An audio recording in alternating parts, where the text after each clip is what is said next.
Like many people in the West, I've been a Christian since I was young.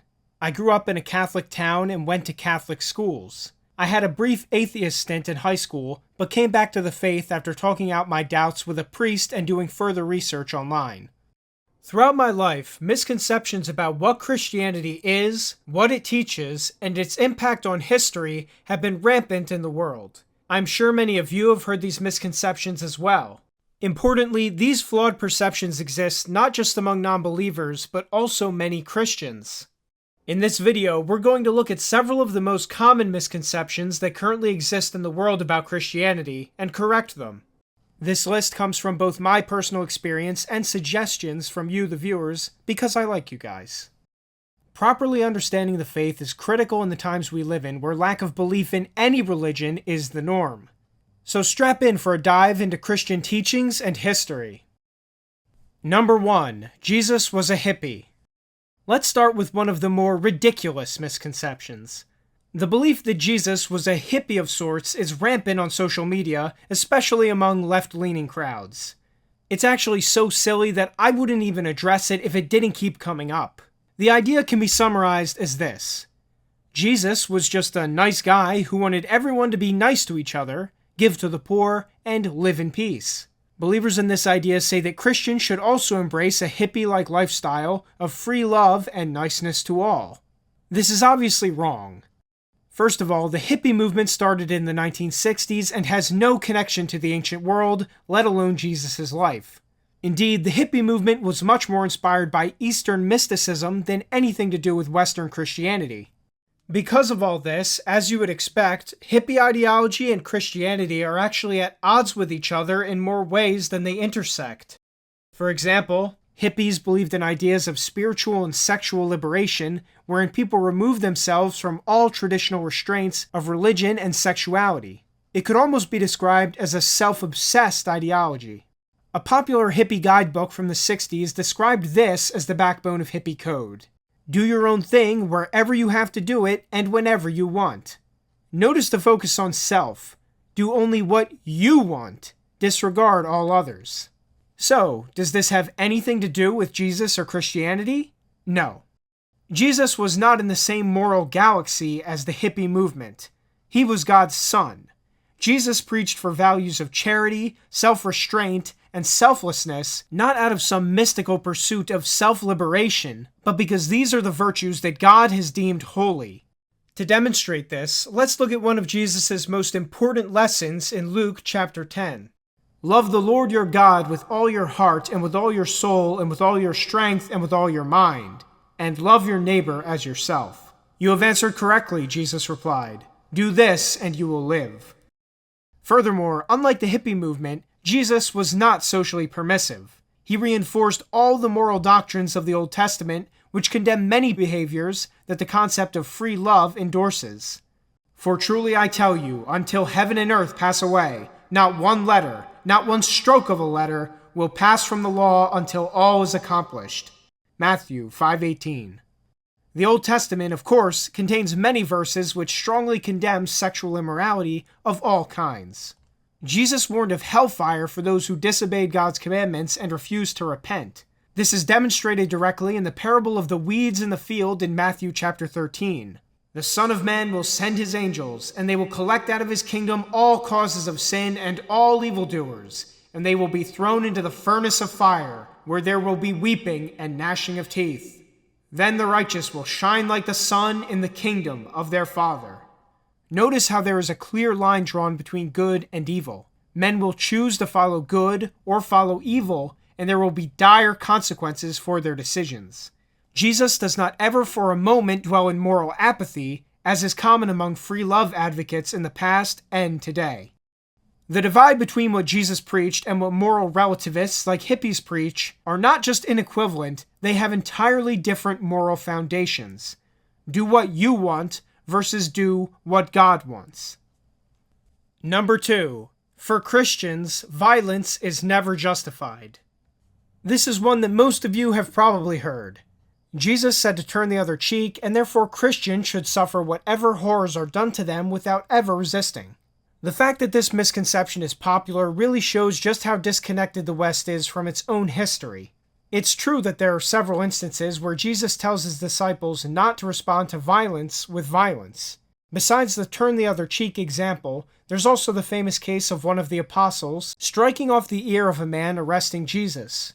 Jesus stops the apostles from resisting further by saying, "He who lives by the sword dies by the sword." Then there's also the fifth commandment, often quoted as, "Thou shalt not kill."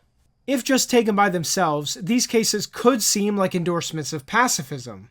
But to understand Christian positions requires looking not just at a few verses, but the whole breadth of the Bible and Christian tradition. When we do that, we see that it's not advocating for pacifism, but rather for patience and understanding. The fifth commandment, in its original language, for example, says, "Thou shalt not murder." This is important because it tells us there are cases where it's biblically justifiable to kill. The Old Testament is full of cases of righteous violence being used by the followers of God, or in many cases being outright demanded by God. Moreover, Jesus' lesson to his followers was not to be doormats for all to oppress, but rather to be prudent and self-sacrificing when dealing with conflict. To turn the other cheek means that when you are personally wronged, the answer is not to automatically respond with personally wronging the other person. This is different from always being pacifistic. It reflects Jesus' broader teaching in the Beatitudes that "Blessed are the merciful, for they will be shown mercy," and that "Blessed are those who are persecuted because of righteousness, for theirs is the kingdom of heaven." Fortunately for us today, we also have roughly 2,000 years of Christian thought about the use of violence to draw on. Early Christian scholars spent a lot of time thinking about and debating when the use of violence was justified for Christians and when it was not. The most trailblazing academic on this issue was St. Augustine, who formulated just war theory. After being disseminated, it became widely accepted throughout all of Christendom. Just war theory says that war is justifiable for Christians if all of the following conditions are met. Number 1, the war is for a just cause. Number 2, the war is for the right intention. Number 3, the war is from a legitimate authority. Number 4, the outcome of the war will be superior to the outcome if the war never happened. And number 5, the war is a last resort after alternatives have failed. As we see through all of the 2,000 years of Christian history, Christians and Christian nations did go to war when the circumstances called for it. They were able to use violence when it was deemed morally justified. Christian thought on violence doesn't just end at just war theory either. By 1100 AD, another form of justified war was formulated by the Catholic Church, holy war. Holy war doctrine stipulates that certain circumstances make warfare not only justified, but even spiritually beneficial. Holy wars are wars where Christians can gain positive spiritual merit by fighting in them. For centuries in Europe, Christian warriors could obtain remission of sins by taking up arms. In fact, some of the most famous Christian saints in history engaged in holy wars, such as King Louis IX. Saint Bernard of Clairvaux, a revered Catholic scholar, wrote that "The knight of Christ may strike with confidence, and yet may die more confidently, for he serves Christ when he strikes, and saves himself when he falls. When he inflicts death, it is to Christ's profit, and when he suffers death, it is to his own gain." So contrary to the misconception that Christians can never morally engage in violence, there are circumstances where it's justified, and even some where it's spiritually positive. Number 3. Christianity is just something you do on Sunday, not a lifestyle or daily struggle. Many people I've encountered have this idea that Christianity begins and ends inside a church. This fundamentally misunderstands what Christianity is all about. The reason that going to Mass is a part of the faith is to keep holy the Lord's Day and to improve the broader Christian community. It's a part of, rather than the be-all and end-all, of the religion. To be a Christian requires a constant battle against the sins in one's own life. God tells us many times that sin is pervasive and powerful. It was the very downfall of mankind from its original state of grace. One wouldn't expect to deal with such a serious problem on just one day of the week. It requires an entirely new state of mind, and one that's very different from that of a non-believer. For example, when an atheist questions whether they should perform a certain moral action or not, the idea of what that decision means to God doesn't even cross their mind. They think about the issue from an entirely secular point of view. They might have their own personal moral code, or they might not. But the point is, they aren't looking to any spiritual guidance to make their choice. Christians are different from this in that they're meant to consider God's commandments in all of their moral decisions. Fear God and keep his commandments, for this is the whole duty of man. For God will bring every deed into judgment, with every secret thing, whether good or evil. This is a mindset that Christians must carry at all times, not just on the Lord's day. So whether you eat or drink, or whatever you do all to the glory of God. Number 4. Christianity caused the Dark Ages. This is more of a historical misconception, but it's still one worth addressing. It's something that's been around as long as I've been alive. I've actually been quite surprised at the number of people who look at history like this. There are a few different variations, but they all share similar structures. Christianity is why Rome fell. Christianity halted scientific advancement. Christianity made people more superstitious and stupid. The list goes on. To put it simply, a lot of people have a simplistic view of European history. It starts during the Roman Empire, then Rome falls, then nothing happens for 1,000 years until the Enlightenment. There's basically a gaping chasm in people's knowledge of this time period, and they fill it with the Dark Ages. The reason so many look at history this way is because, unfortunately, it's the way Western education institutions teach history. Most Western governments today have their roots in Enlightenment thought and thus have incentive to hype up that time period while downplaying other time periods. This has led to the years between 450 AD and 1776 hardly being covered at all. Fortunately, I think this incomplete view of history is becoming less common due to the internet. Content about medieval European history is actually quite popular across social media, showing that people actually have quite a thirst for knowledge about this time period.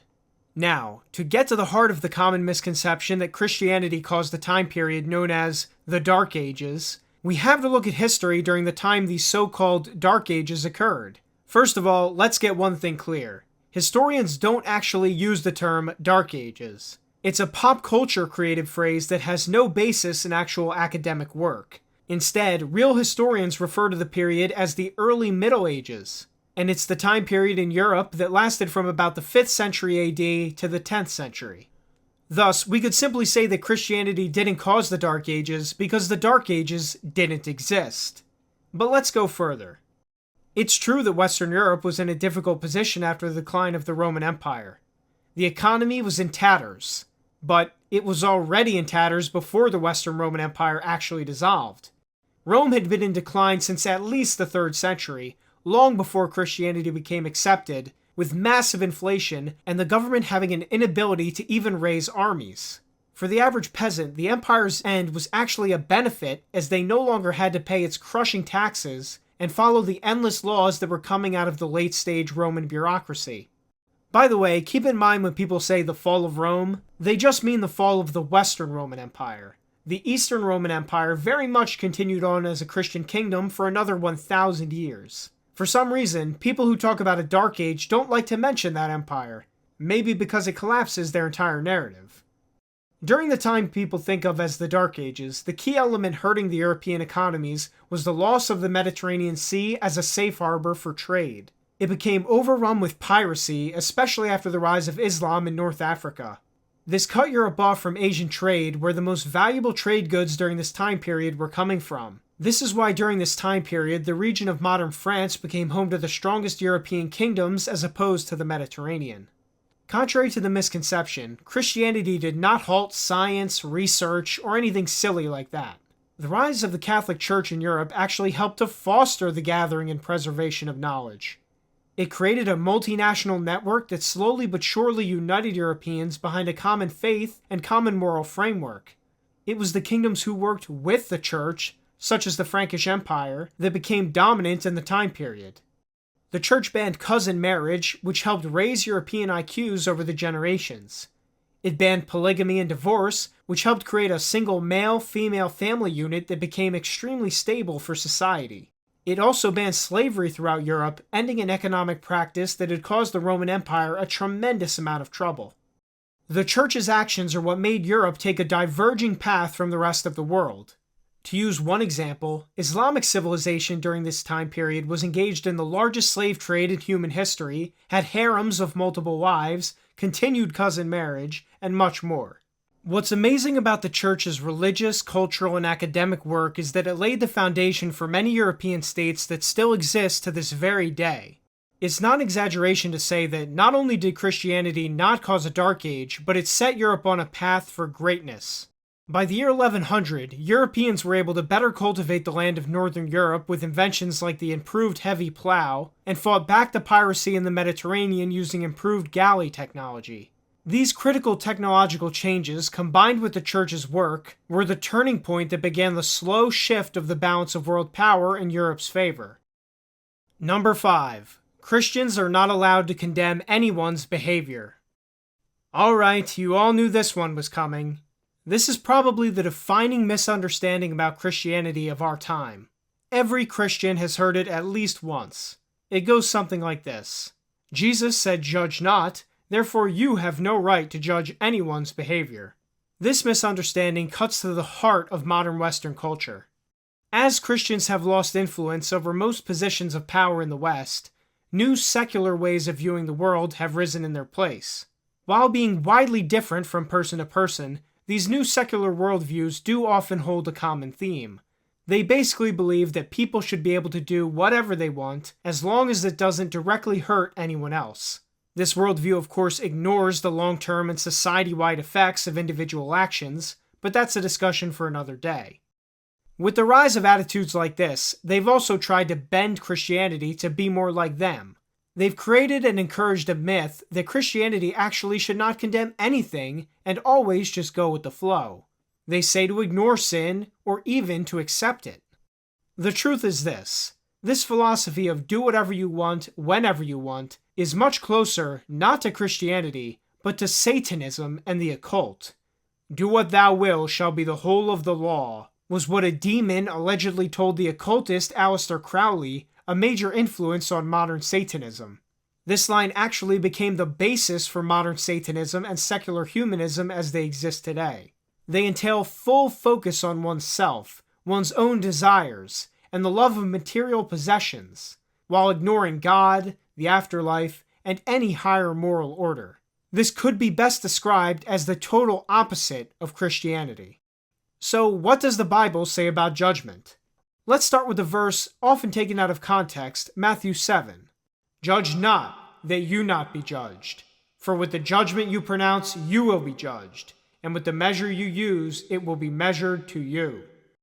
Immediately after this, Jesus states, "Do not give dogs what is holy, and do not throw your pearls before pigs, lest they trample them underfoot and turn to attack you." Not long after, he also warns of false prophets. "Watch out for false prophets. By their fruits will you recognize them." By warning us of these pigs and false prophets, Jesus is directly giving us permission to make judgments. There would be no other way to discern the people he's describing. In this way, we see that Matthew 7 is more of a statement about avoiding hypocrisy and exercising humility while making moral judgments. The Bible clearly teaches that truth is objective, eternal, and inseparable from God's character. Anything that contradicts the truth is a lie, and to discern whether something is a lie is to pass judgment. In case you still aren't convinced, here's some other instances throughout the Bible where God or Jesus directly commands mankind to use wise judgments. These include John 7:24, where Jesus instructs his disciples not to judge things simply by their appearance, but to judge things righteously. Another verse, Proverbs 18:13, warns judging a situation without an examination of the facts. Other verses warn of hypocritical and prideful judgments. Even more advised to help others to fight sin. Paul even instructed the Corinthians to expel the wicked from among them for the wicked's own good. It wouldn't be possible to follow any of these instructions without first judging a person's actions. What we see continuously is the distinction drawn between righteous judgments based on biblical, godly principles and corrupted judgments that are done in ways God does not approve of. The critical thing for us is that the category of righteous judgments not only exists, but is commanded by God. This has been Pax, and thanks for watching. If you enjoyed this video, please leave a like and comment letting me know what you think. Also, subscribe and check out my other social media for other content. If you know someone who believes in one of the misconceptions talked about here, please share the video with them.